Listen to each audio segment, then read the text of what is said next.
We are coming to the end of our study of Isaiah very quickly.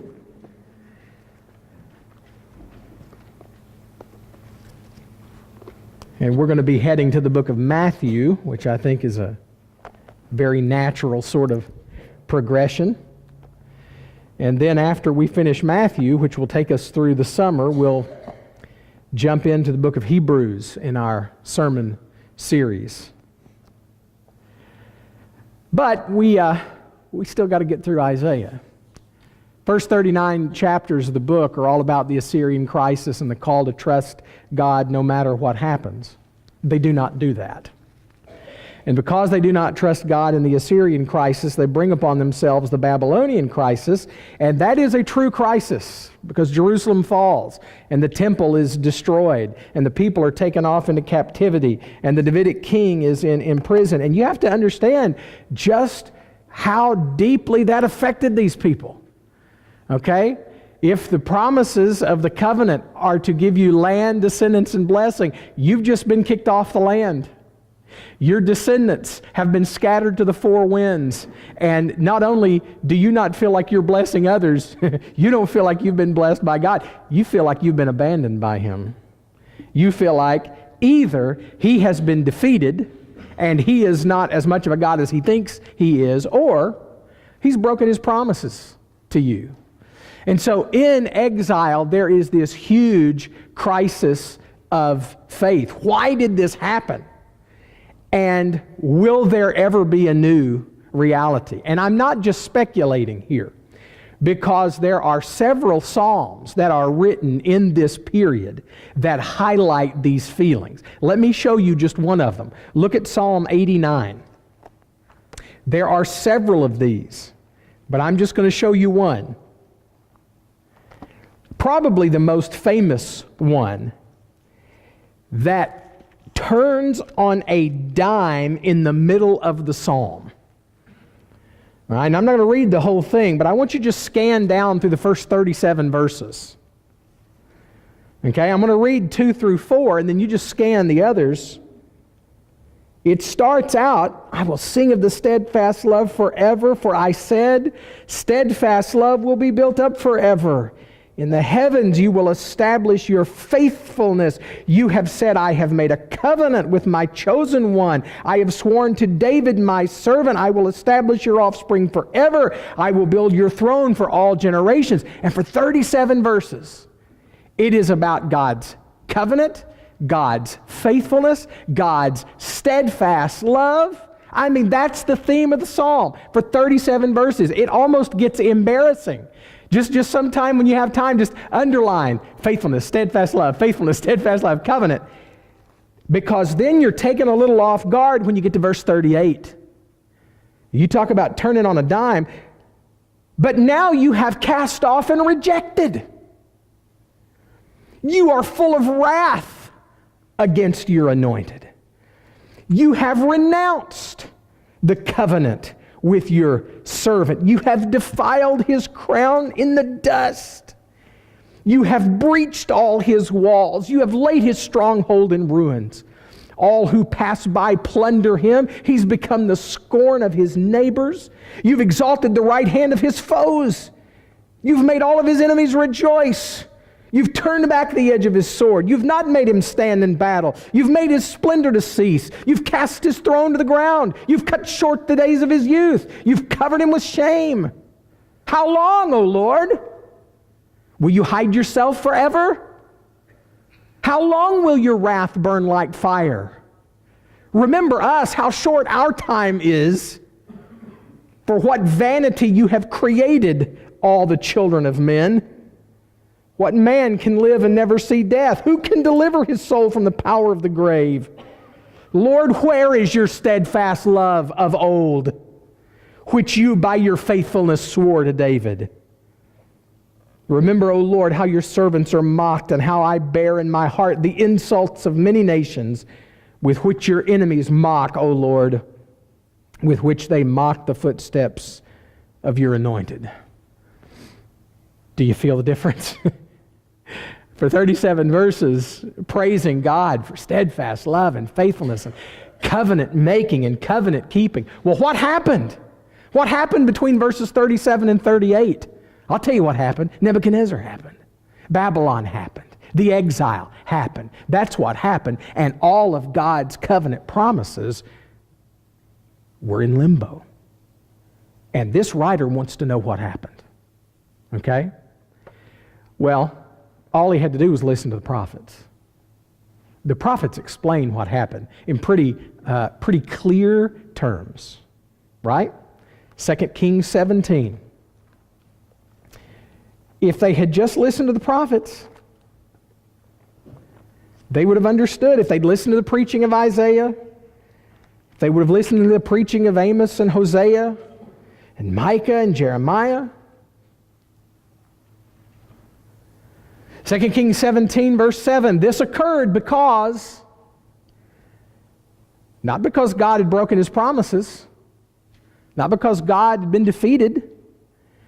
This occurred because the people of Israel had sinned against the Lord their God, who had brought them up out of the land of Egypt, from under the hand of Pharaoh, the king of Egypt, and they feared other gods. So remember our sermon last week, Yahweh versus the gods. They walked in the customs of the nations, whom the Lord drove out before the people of Israel. That means moral perversion of the stinkiest kind. And they walked in the customs that the kings of Israel had practiced. That's idolatry. And the people of Israel did secretly against the Lord their God things that were not right. In other words, they showed up at church on Sunday thinking that's the only place where God lived. He's just in the church building. Or at the shrine, at the temple, at the tabernacle, wherever. But they built for themselves high places in all their towns, from watchtower to fortified city. They kept on serving other gods. They set up for themselves pillars and asherim on every high hill and under every green tree. That's a statement about idolatry. And there they made offerings like the nations did. And they did wicked things, provoking the Lord to anger. And they served idols, of which the Lord had said to them, you shall not do this. Yet the Lord warned Israel and Judah by every prophet and every seer, saying, turn from your evil ways, keep my commandments and my statutes in accordance with all the law that I commanded your fathers, that I sent to you by my servants the prophets. But they would not listen. They were stubborn, like their fathers had been, who did not believe in the Lord their God. They despised His statutes and the covenant He made. When Jeremiah explains what happens, and he promises that God is going to make a new covenant, which is a big thing in our lesson for this morning. It's not because the old covenant was inferior. And you Church of Christ people need to get that through your heads. I've been in the Church of Christ all my life hearing, well, the old covenant was inferior. No, it wasn't. The people broke it. That was the problem. That's what Jeremiah says. Not that there was anything wrong with the covenant, but you people couldn't keep it and you broke it. And so now I'm going to make a new covenant with you.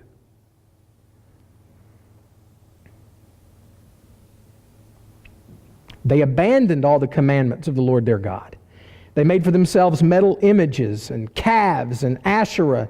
They worshiped the starry hosts and the Baal. They burned their sons and daughters at offerings. They used divination and omens, sold themselves to do evil in the sight of the Lord, provoking Him to anger. Therefore the Lord was angry, and He removed them out of His sight. He removed them out of His sight. That is, He sent them into exile. First the northern kingdom of Israel, then the southern kingdom of Judah. And so in exile, they start to question, what is our relationship to God? Unfortunately, I don't know that they ever really understood what the problem was. Their identity was wrapped up in the land. They wanted to live on the land. They wanted to return to the land. But what I think they didn't understand was that their problem was bigger than that. They were not just separated from their land. They were separated from their land because they were estranged from their God. And those two things went hand in hand. And so here they are wondering, will we ever get back to the land? And Isaiah takes up the second half of his career looking into the future, Remember, he's a prophet who works in the 700s BC, but he has now turned his attention to the 500s BC. He's looking into the future. He is anticipating their despair. And he wants them to know that the same God who was powerful enough to use the Assyrians and the Babylonians to send them into captivity, which he predicted, is powerful enough by that same word of prediction to bring them home when it's all said and done. And so, if they heard the word of the prophet saying you're going to go into exile, and it happened, they can trust the word of the prophets who will say, and he will bring you back from exile. All right, so there are two issues in the second half of his career that Isaiah has to deal with. The first issue is, what about our God? Is he defeated? Is he incompetent? Is he breaking his covenants? And Isaiah says, absolutely not. He is the same God who created the heavens and the earth, who tells the future at the beginning, and who is still just as superior over the nations and their gods as he ever has been. In fact, he is the God using all these nations. He is using the Assyrians. He is using the Babylonians. Their gods are not superior. They're all being used, which is what God does with evil empires. He uses them. He accomplishes his will through them. And then when they overstep their bounds, he deals with them too. And so all of this material in chapters 40 and following about the idols and how God is the true God, that is meant to answer that question, what about our God? So the second question they have is, well, then what about our captivity? Can we come home? And Isaiah wants to say, yes, there is great comfort here. You can come home, and not only can you come home out of your captivity, you can come home beyond the sins that got you into that captivity. And that's where the true comfort in the second half of Isaiah is. It's not that just God is going to reverse the captivity and bring the people home. It's that there is hope that the ways that got them into that mess can be forgiven, forgotten, and they can be restored to a right relationship with God. Now, the question is, how is that going to happen? How is that going to happen? All right, let's look at the notes. So Isaiah prophesied exile for Judah in the first part of the book. But chapters 40 to 66 present a message of hope to a nation in exile. The hope, in fact, of a new exodus. All right, I want you to look at some of these passages right here. Look at chapter 40, verses 1 through 8.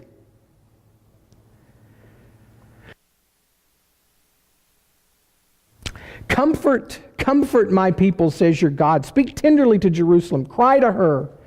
Her warfare is ended. Her iniquity is pardoned, because she has received from the Lord's hand double for all of our sins. All right, so that first passage in the second half of the book clues you into what the real issue is and how God is going to deal with it. Her iniquity is pardoned. She has received punishment for her sins. Now what? Verse 3. A voice cries, in the wilderness, prepare the way of the Lord. Make straight in the desert a highway for our God. Every valley shall be lifted up, every mountain and hill be made low. The uneven ground shall become level, and the rough places a plain, and the glory of the Lord shall be revealed. All right, when was the first time and the greatest time the people of Israel were in the wilderness? When did they enter the wilderness?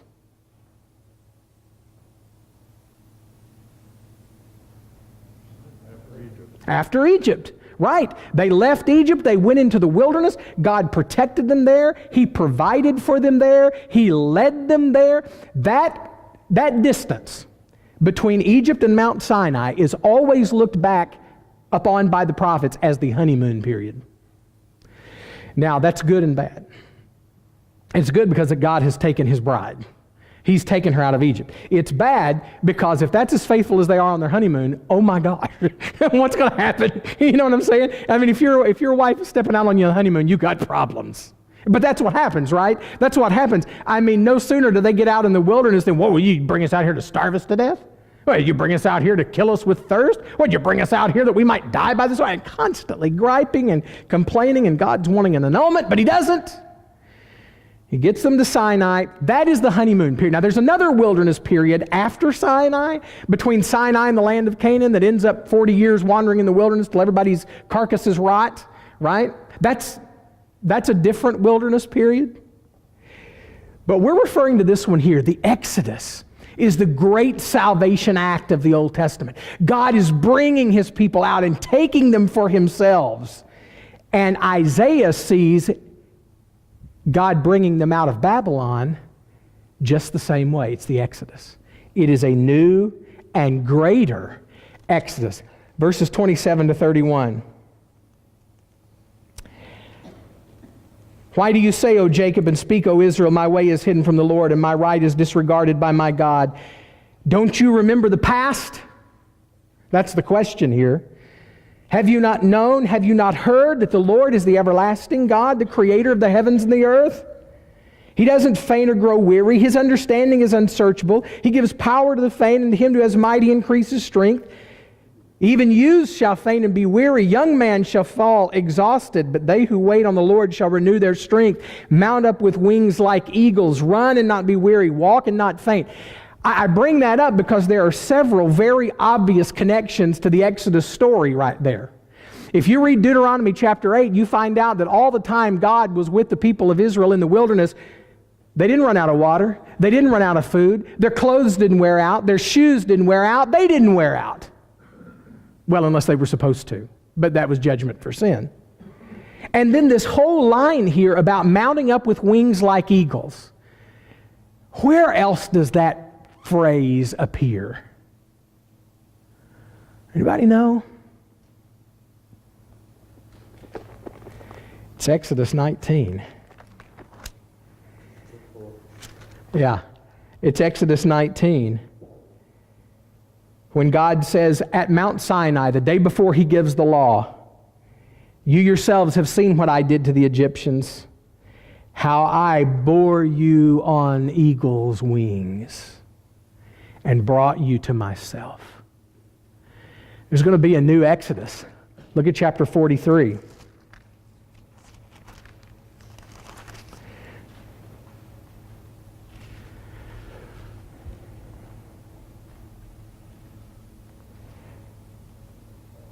Thus says the Lord, who makes a way in the sea. Wonder what that's a reference to. When did the Lord make a way in the sea? The Red Sea, which was a part of the what story? Exodus. Thus says the Lord, who makes a way in the sea and a path in the mighty waters, who brings forth chariot and horse, army and warrior. They lie down, they cannot rise. They are extinguished, quenched like a wick. All right, that's a reference to the overthrow of Pharaoh in the Red Sea. Remember not the former things, nor consider the things of old. Okay, from the very beginning of their relationship with God, they were told to remember the Exodus, remember the Exodus, remember the Exodus. We are told every time they get punished, it's because they didn't remember the Exodus. But look what this says. You remember the God who made a way in the sea, who drowned the horse and the chariot in the sea. Forget it. Forget all that, because I am doing a new thing. Look at this. I am doing a new thing. Now it springs forth. Do you not perceive it? I will make a way in the wilderness and rivers in the desert. The wild beasts will honor me, the jackals and the ostriches, for I give water in the wilderness, rivers in the desert, to give drink to my chosen people, the people whom I formed for myself, that they might declare my praise. God says, I'm about to do something that is so amazing, it'll make you forget the Exodus. What's your chapter and verse? I am in 43, 16, and I read through about 21. Isaiah 43, 16 to about 21. And these aren't the only passages that talk about this new Exodus. The question is, who's the new Moses? Who is the new Moses? if God is going to have a new Exodus, if He's going to bring His people out of captivity today like He did yesterday, who's going to be the new Moses? Zerubbabel. Jeez, Joe. Well, yes, okay. But no. Yes. And I don't want to give away too much of the sermon, because I'm really going to hit this in the sermon, and you're going to be coming down the aisles. But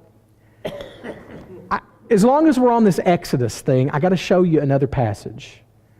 Look at Luke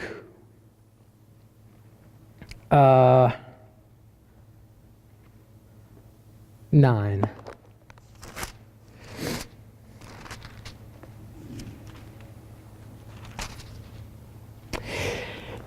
Joe said, when I asked the question, who is the new Moses, he said Zerubbabel. Well, he's right, because in 539, when Cyrus the Persian liberated the captives from Babylon, he allowed them to go home, and the people of Israel went home in 3 waves. And the first wave was led by a guy named Zerubbabel. Now, I don't know about you, but I didn't learn about him in Sunday school. I feel like I didn't learn about him until I was in college. But what you need to know about Zerubbabel is Zerubbabel was the descendant of the last Davidic king who was carried off into exile. All right, now Zerubbabel is never going to be called a king. He's going to be a governor. All right, but he is the one who's going to lead the people back, and Zerubbabel is going to find himself smack dab in the middle of the genealogy of Jesus. Okay? But speaking of Jesus, there's this story in Luke 9 about the transfiguration. Jesus has just predicted His suffering. All right? Look at verse 18. Now it happened as He was praying alone. The disciples were with Him, and He asked them, "Who do the crowd say that I am?" And they answered, "John the Baptist." But others say, "Elijah." Others say, "One of the prophets of old has risen." Then He said to them, "But who do you say that I am?" And Peter answered, "We are the Christ." That's the Greek word for the Hebrew Messiah, the anointed one. And He strictly charged and commanded them to tell this to no one, saying, "The Son of Man must suffer many things and be rejected by the elders and chief priests and scribes and be killed, and on the 3rd day be raised." Now, this doesn't sound like any fairy tale story about the conquering king riding in on the white noble steed that we've ever heard. And certainly Peter'd never heard of such. And He said to all, "If anyone would come after me, let him deny himself, take up his cross daily, and follow me. For whoever would save his life will lose it, but whoever loses his life for my sake will save it. For what does it profit a man if he gains the whole world and loses or forfeits his soul? For whoever is ashamed of me and my words, of him the Son of Man will be ashamed when He comes in His glory and the glory of the Father with His holy angels. But I tell you the truth, there are some standing here who will not taste death until they see the kingdom of God." Now, Luke does not tell the story about the Jewish reaction to this, does he? Luke is not really worried about Jewish reactions to things since he's writing to a Gentile audience, okay? But Matthew records the Jewish reaction to this. Do you know what I'm talking about? What's the Jewish reaction to this that Luke has not recorded for us here? Okay, let me put it in this. What is Peter's reaction to this? I think you've misread the prophecies, Jesus. We're on board here because we're fixing to kick Roman butt and take Roman name, and right? And this is when Jesus says, "Get behind me, Satan," right? You're not thinking about the things of God, but the things of humans. Verse 28. Now, about 8 days after these things. Now that is a technical little marker. And now about 8 days after these things, we're supposed to connect what's about to happen to the after these things. Jesus has spoken very plainly about what is going to happen to him. We know how Peter feels about that. We know how the rest of them feel about that. Judas is going to betray him because he doesn't agree with that. Now, about 8 days after these things, he took with him Peter and John and James and went up on the mountaintop to pray. As he was praying, the appearance of his face was altered, and his clothing became dazzling white. And behold, two men were talking with him, Moses and Elijah, who appeared in glory and spoke of his, what does your translation say? Departure. Anybody have a word other than departure right there? His what? Oh, about his decease? About his death? Okay. But you have another word there. Now, what kind of liberal translation have you got? It's just written in there with pencil. Oh, I've taught this before, haven't I? I was on Twitter yesterday, where all good theology goes to thrive. And somebody had shared a little video they'd put together of preachers talking about the King James Version and how it's the greatest version. This one guy said, "Don't you believe them liberals that stand up there telling you the Greek says this and the Hebrew says this. You leave that church if they're preaching from other languages." All right, so we're getting ready for a mass exodus here when I tell you this. That word departure in the Greek is the word exodus. What is Jesus talking about with Moses and Elijah? Not just his departure, not just his decease. He's talking about his exodus. God is about to do a new thing, and it's going to be so amazing. You won't even remember the old stuff. The old stuff will be old news. I'm going to do something, you will never see it coming, because what I'm about to do will not only bring you out of captivity, it's going to remove the reason for your captivity. It's going to remove your sin itself. And so what Jesus is promising here is that what he's about to do, okay? Yes? This may be way out of it, but building. Okay. In 28, and some 8 days after the same, is there any connection to circumcision with this? Circumcision was always 8 days. This is sort of a new... Not that I've read. I haven't read that in this text anywhere. I'm not saying it couldn't be, but I'm not aware if it is. It seems like an odd number. Yeah, I don't know. I don't know about the significance of it. I've not read it, but I have read enough to know that for Luke, he does this thing all the time with chronological markers to let you know that what he's about to say is connected to what he just said. Okay, but that is interesting. I mean, let me read that a little bit more. Yeah, because there's about to be a new circumcision too, right? All right, that's good. Well, and interesting. That's interesting because well, how do I say this? You know, maybe I shouldn't. Let's just say the veil's about to be lifted. Okay. All right, so what does this have to do with Isaiah? Okay. The question that Isaiah's company has is, who's going to do this? Who's going to do this? We don't have a Moses. We don't have a Joshua. Heck, we don't even have a king anymore. So who is going to do this? Well, in chapters 40, really 40 through 55, Isaiah introduces us to a person whom he calls the servant of the Lord. Whoever is going to do this is called the servant of the Lord. You may have to click me there, Tim, because it's not clicking for me. And so a couple of the main themes in this part of the book, God versus the idols, but then this servant of the Lord who's going to appear and help Yahweh fulfill his plans for his people. All right, now, this is such a huge theme that there are 4 passages in the book, one in 42, one in 49, one in 50, and a really famous one in 52, 53, and we're going to read them all in the sermon this morning. They're called the servant songs because they really focus in on this person who's going to appear and get the job done.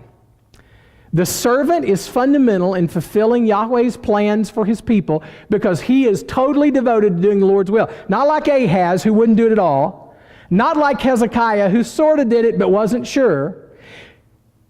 God is finally going to raise up a leader for his people who is going to trust God 100% and do God's will, whether it's good for him or not, even if it costs him his life. All right, so as you read through these passages, there are a couple of different candidates, if you will, for this servant of the Lord. Okay? Now, one candidate is Israel herself. Look at chapter 41. Verse 8. Is Israel the servant of the Lord?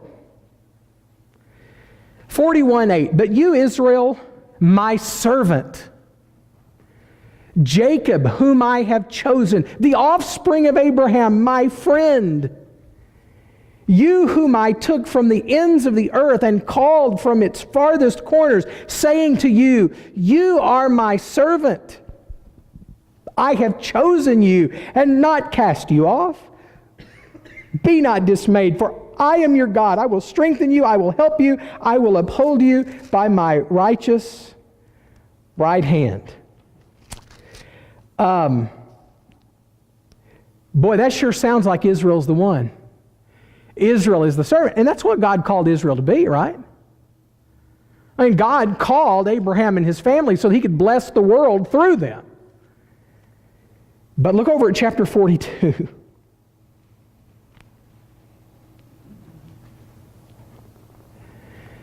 Look over in chapter 42, verse 18. Why can Israel not be the servant that Isaiah has in mind? Chapter 42, verse 18. Hear, you deaf. Look, you blind, that you may see. Who is blind but my servant? Or deaf as my messenger whom I send? Who is blind as the one I have chosen? Or is blind as the servant of the Lord? He sees many things but doesn't observe them. His ears are open, but he doesn't hear. The Lord was pleased for his righteousness' sake to magnify his law and to make it glorious. But this is a people plundered and looted. They are all of them trapped in holes and hidden in prisons. They've become plunder with none to rescue. Servant can't be Israel. They're blind and deaf and in captivity. Who is this servant? Real quickly, look at the end of 44, the beginning of 45.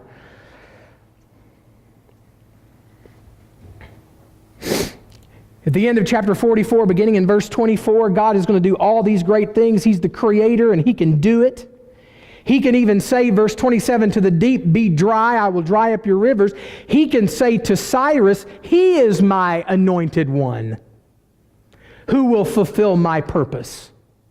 Who will say of Jerusalem, she shall be built, and of the temple, your foundation shall be laid. Thus says the Lord to his Messiah, to Cyrus, whose right hand I have grasped.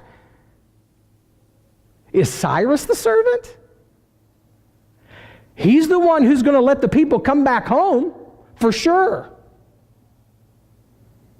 But can he do anything with their sins? Isaiah goes on to say, he doesn't even know he's being used by God. So he can't be the answer. Who is the answer? Well, we'll pursue that in the sermon.